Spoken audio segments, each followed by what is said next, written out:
Magandang araw sa tanan. Maraming salamat sa pagsali sa pag-aral ngayon. Simulan natin sa panalangin. Diyos naming amang buhay, maraming salamat po sa pagtitipon-tipon mo sa amin upang pag-aralan ng iyong salita. Ama, alalahanin mo po kami at pahiran mo kami ng Espiritu Santo upang mabuksan namin ang mga mata ng aming mga puso upang tunay ka naming makita at makilala sa pamamagitan ng iyong buhay na salita. Dalangin namin ang lahat nini ito sa banal na pangalan ng aming Panginoon at tagapagligtas na si Jesucristo. Amen. Sa ngayon, pinag-aaralan natin ang serye ng 10 utos. Talagang pinag-aaralan namin ito ng may panalangin sa pag-asang maunawaan ang tunay na layunin ng Diyos nang ibigay niya ang 10 utos sa kanyang bayan. Malinaw na pinatototohanan ng kasulatan na ang batas na ito ay hindi lamang isang sinaunang batas na ibinigay libo-libong taon ang nakalipas o para lamang sa mga Israelita. Ngunit ito talaga ang walang hanggang tipan para sa lahat ng susunod na henerasyon na nangangahulugang ito ay isang buhay at nagbubuklod na tipan na magbubuklod sa Diyos at sa ating lahat. Kahit ngayon, kaya simulan naton ang pag-aaral ngayon sa 3 utos. Gaya ng makikita mo sa ating pamagat, ang 3 utos ay may kinalaman sa pangalan ng Diyos. Ano ang pangalan ng Diyos? Kaya simulan natin. Ano ang sinasabi ng 3 utos? Ganito ang sabi sa 3 utos. Huwag mong babanggiton ang pangalan ng Panginoon mong Diyos sa walang kabuluhan. Ngayon, ito ay matatagpuan sa Exodo Kabanata 20, talata 7 kung kailan mismong binigkas ng Diyos ang 10 utos na ito sa mga tao.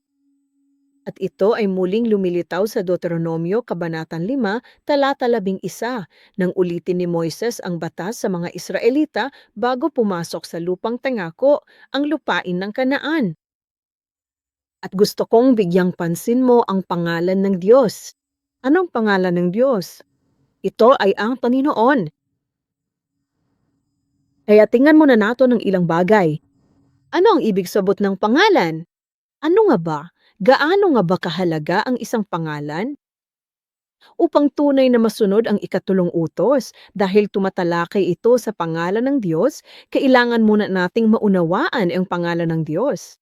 Ama, napakahalaga ng pangalan dahil ito ay isang patunay ng pagkakaroon ng may-ari ng pangalan. Tama ba? Halimbawa, hindi pa natin nakikilala si Abraham Lincoln, ngunit alam nato na siya ay nabuhay at umiral. At siya talaga ang nagpabago sa takbo ng kasaysayan. At ang pangalang Abraham Lincoln ay sumasaklaw sa kanyang buong buhay at lahat ng kanyang mga nagawa. Sa madaling salita, ang pangalang Abraham Lincoln ay nagpapatotoo sa kanyang aktwal na pag-iral sa kasaysayan ng mundo. Gayon din, ang pangalan ng Diyos ay isang patunay na siya ay nabubuhay at umiiral. Gayon din, lahat ng pangalan ay may mga kahulugan na nagpapakita ng kalikasan o mga katangian ng may-ari ng pangalan.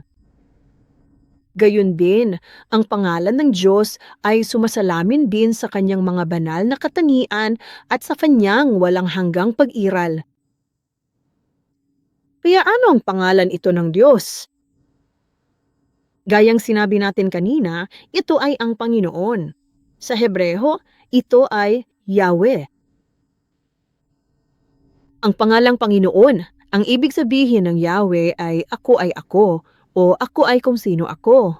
Okay, at ito ay sumasalamin sa sariling pag-iral ng Diyos, ang kataas-taasan.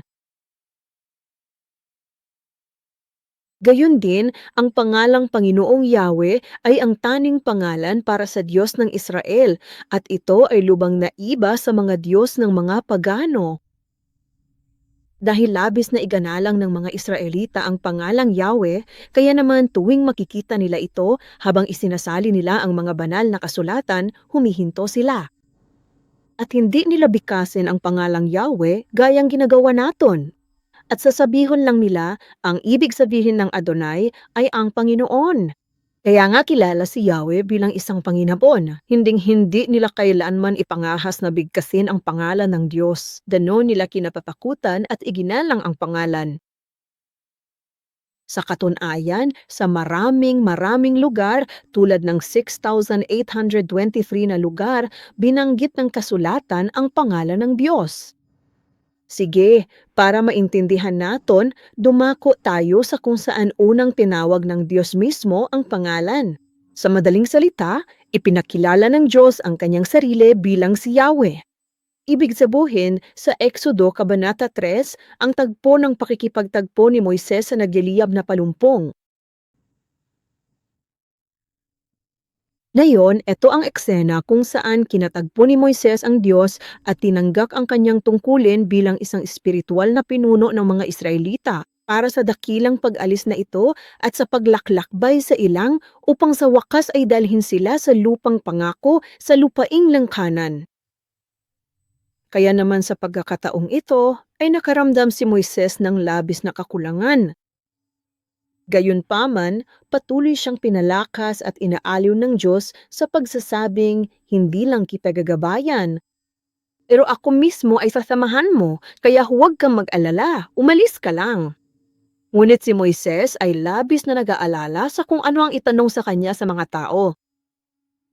Sa panahong ito, ibinibigay na sa kanya ng Diyos ang lahat ng mga paghahayag at tagubilin. Ibig kong sabihin, tingnan mo ang nasusunog na palumpong, nagliliyab ito sa apoy, mulit hindi naman natupok, tama ba? Ngunit, nag-alala pa rin si Moises. Alam niya na siya habang ipinapaalam sa kanyang mga tao ang tungkol sa walang hanggang Diyos na ito o ang Diyos ng ating mga ninuno ay lumapit sa akin at nagsabi ng ganito at ganon, ngayon hindi ito magkakaroon ng kahulugan sa kanila. Kaya nagtanong siya sa Exodo Kabanata 3, talata 13, ano ang itatanong nila sa akin? Ano ang pangalan mo? Kaya ano ang sasabihin ko sa kaniya? Dumako tayo sa Exodo, Kabanata 3, talata 13. Nang magkagayoy, sinabi ni Moises sa Diyos, narito, ako'y paroroon sa mga anak ni Israel at sasabihin ko sa kanila, sinugo ako sa inyo ng Diyos ng inyong mga magulang. Na yun ay maaring sabihin nila sa akin, ano ang kaniyang pangalan? Ano ang sasabihin ko sa kanila? Kita mo, ang bigat ng loob niya noon. Bakit? Dahil kailangan niyang ipakilala ang Diyos sa kanyang mga tao. Ibig kong sabon, tayo rin, di ba? Nangako tayo sa atong Panginoong Hesukristo na mamumuhay tayo bilang kanyang mga saksi. Pero ang puso niya ay napakasaya, mabigat, dahil lahat ng bagay sa ilalim ng langit, tao man o hayop, kahit mga puno, lahat sila ay may pangalan, di ba? Kaya alam niya iyon, na sinasabing Diyos ng inyong mga ninuno, kaya't sinugo ako sa inyo nang hindi nagpakilalang Diyos ni ito, hindi ito magiging sapat. Kaya, sa diwa, hinihingi ni Moises sa Diyos, sabihin mo sa akin ang iyang pangalan, ano ang kaniyang pangalan? Ito ang pamagat ng pag-aral ngayon. Ano ang pangalan niya? Ang tanong na ito mismo ay sumasalamin kung gaano kamali ang pananaw ng mga Israelita sa Diyos. Ito ay dahil sa maling paniniwala ng mga Israelita tungkol sa mga Diyos. Paano nila nakita ang mga Diyos sa mundo? Sila ay nanirahan sa Ehipto. Maraming mga Diyos sa Ehipto. At gaano sila katagal na ron? Sa loob lang 430 taon? Kaya't maging si Moises na tumanggap ng maharlikang edukasyong ito sa palasyo ng paraon, maging siya ay napagkamalan sa napakaraming Diyos sa buhay. Kaya gaano pa kaya kalilito ang mga Israelita na mga alipin lamang kung sino ang tama sa Diyos ni ito?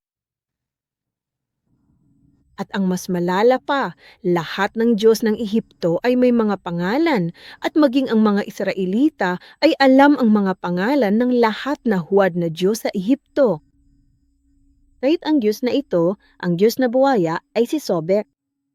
At isa rin siya sa mga Diyos. May mga pangalan siya. Isa pang halimbawa ay ang Diyos na ito, ang Diyos ng Ehipto na si Tuth. Siya ay isang Diyos ng karunungan, pagkatuto at mahika. Kita mo, ito ang dahilan kung bakit hiniling ni Moises na ang pangalan ng Diyos ay maiugnay sa mga tao.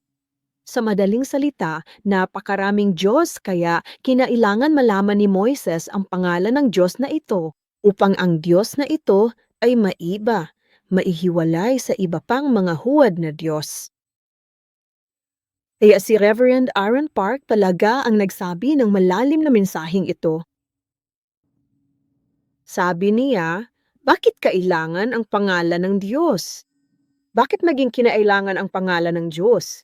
Sinabi niya ito, sa makasalanang mundong ito, dahil sa pagpasok ng kasalanan sa mundong ito, dapat may mga pangalan.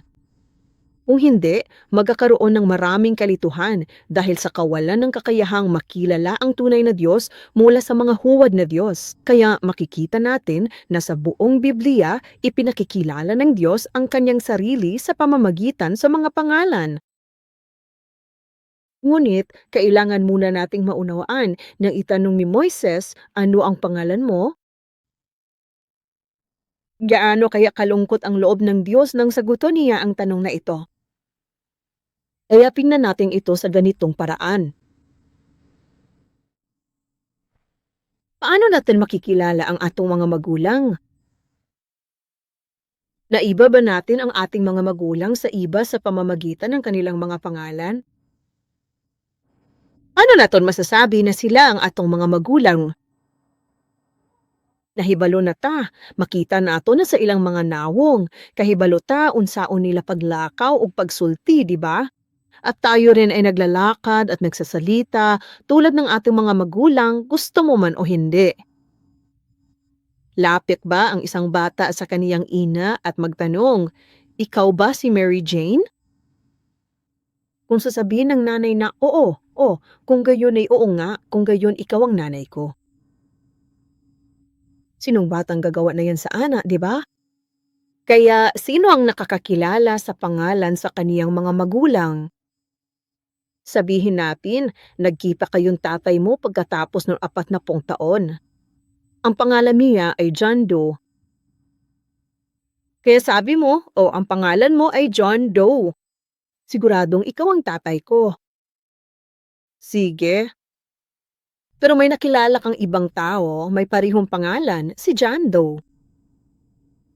Tatawagin mo rin ba siyang ama? Dahil lang sa pareho siyang pangalan, di ba? Hindi namin ginagawa. Alam namin siya ang aming ama. Kasi yung itsura niya, yung pananalita niya, yung itsura niya, yung mga ginagawa niya, di ba? Kaya ang tanong ay, kilala ba talaga naton ang atong Diyos dahil lang sa tinatawag naton siyang mahal na Diyos? Anong sinasabi ng Biblia? Ang Biblia ay palaging nagsasabi sa atin,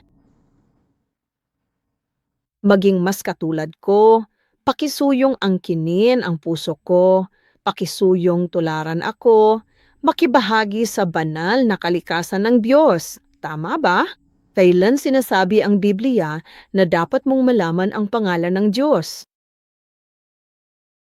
Kaya makita naton kung gaano kalungkot ang Diyos nang tanungin siya, ano ang pangalan mo?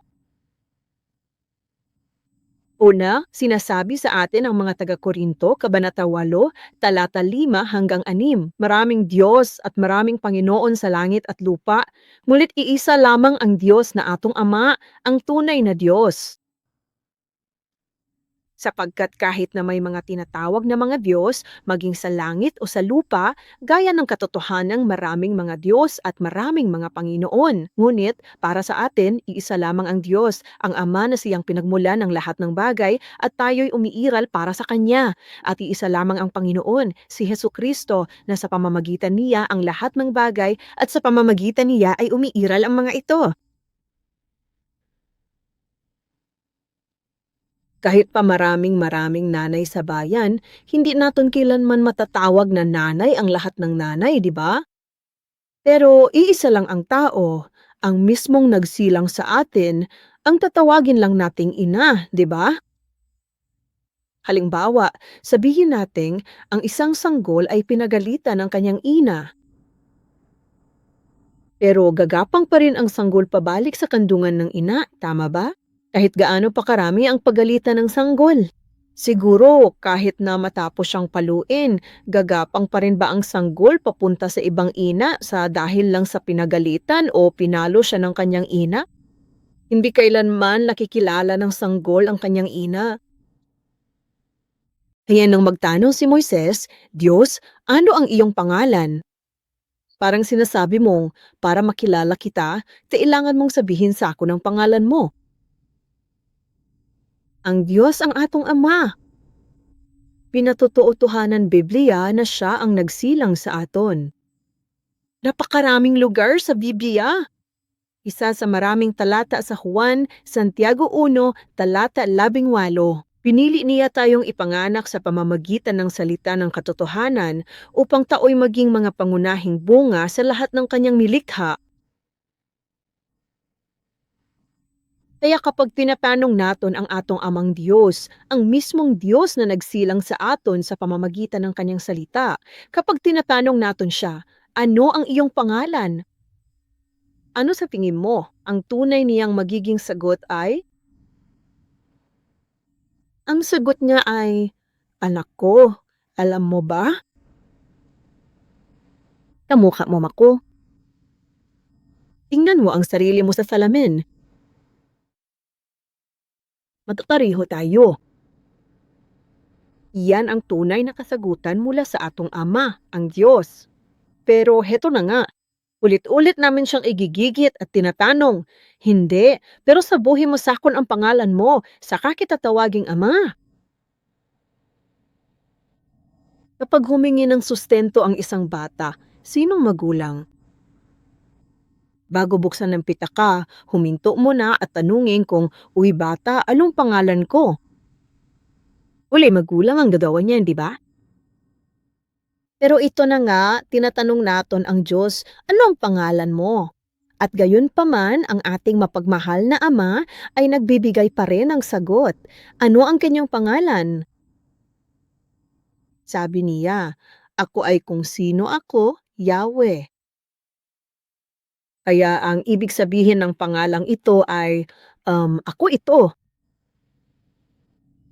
Kaya kung may magtanong kung ano ang pangalan mo, walang sumasagot, ako to. Ibig kong sabihin magiging kakaiba o bastos na paraan ng pagsagot yan, di ba? Kaya't kay misteryoso at napakalalim na pangalang ito ang ibinigay ng Diyos kay Moises. Pero kita mo, ang ekspresyong ito ay posible lamang sa mga matalik na relasyon. Halimbawa, tinatawagan ako nung isang ama at sinagot ko ang telepono at bumabati ako. Anong sasabihin ng tatay niya? Uy, si Thomas Williams ito. Hinding-hindi sasabihin niya ng tatay ko. Sasabihin niya, uy, ako nga ito.